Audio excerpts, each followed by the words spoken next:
faire une maille glissée, on ne tricote pas la maille. On la fait simplement glisser depuis l'aiguille de gauche sur l'aiguille de droite, sans la tricoter avec le fil. On la fait juste passer d'une aiguille à l'autre. Pour faire une maille glissée à l'envers, je la prends avec l'aiguille, comme si j'allais la tricoter à l'envers. Donc je pique l'aiguille par la droite, depuis le bas vers le haut. Je n'utilise pas le fil. Quand la maille est sur l'aiguille droite, je retire l'aiguille gauche. La maille a simplement glissé de l'aiguille gauche sur l'aiguille droite. Regardez, en glissant la maille à l'envers, on ne l'a pas du tout changée. Le brin qui était devant est resté devant. Et le brin arrière est bien derrière.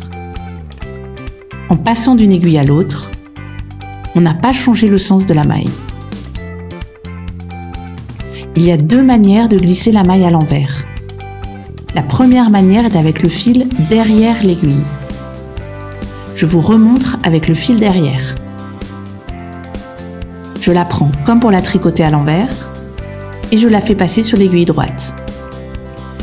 On voit que la maille a juste été glissée, elle n'a pas été tricotée, donc le fil part de la maille précédente. La deuxième manière de glisser une maille envers est avec le fil devant l'aiguille.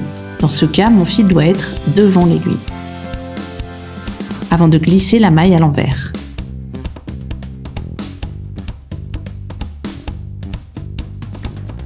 Attention donc à la position du fil. Il faudra parfois le changer de côté avant de glisser votre maille envers.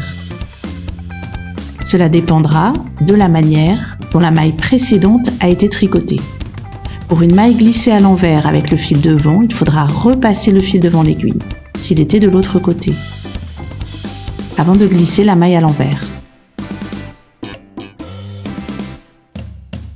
Pour une maille glissée à l'envers avec le fil derrière, il faudra repasser le fil derrière l'aiguille, s'il était de l'autre côté, avant de glisser la maille à l'envers.